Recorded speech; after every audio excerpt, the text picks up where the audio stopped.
L'Ajuntament de Tavernes de la Valldigna ha reconegut la figura de la seva fallera major del poble, Gemma Altur, fent-li entrega d'unes pintes que porten gravat l'emblema de la població. En un acte realitzat al Saló de Plens del propi consistori, Gemma ha rebut per part de l'alcaldessa Lara Romero aquest obsequi que s'atorga a la figura més representativa de les falles de Tavernes per primera vegada. Romero ha deixat clar durant l'acte el motiu d'aquest obsequi a una figura com és la de la fallera major. La promoció de la ciutat és igualment important.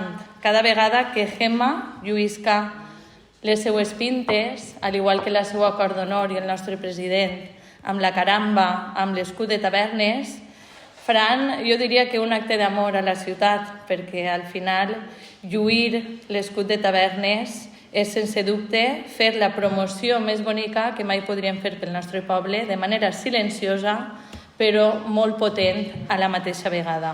Aquest no ha sigut l'únic obsequi de la nit, ja que tant Gemma com el president Òscar Ciscar, així com les integrants de la seva cort, han rebut una caramba institucional que també ha sigut donada al regidor de festes Carlos Torres i a la pròpia alcaldessa, en aquesta ocasió imposada per la fallera major.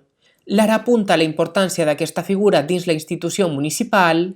La fallera major representa el sentiment de molts i moltes ballers i balleres, perquè no hem d'oblidar que les falles ja són uns 4.000 fallers i això també el que fa és vertebrar el municipi a nivell de tradició, història i arrels. Les falles són molt nostres, són cultura, són llengua i són poble. Mentre Gemma ens dona detalls del que sent davant aquest reconeixement.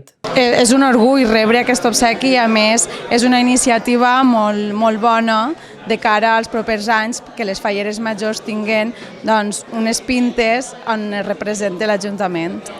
I ens parla dels seus nervis de cara a la presentació davant el poble de Tavernes el proper dissabte 4 de novembre. Bé, anem portant-los. Ja recta final i tot preparat.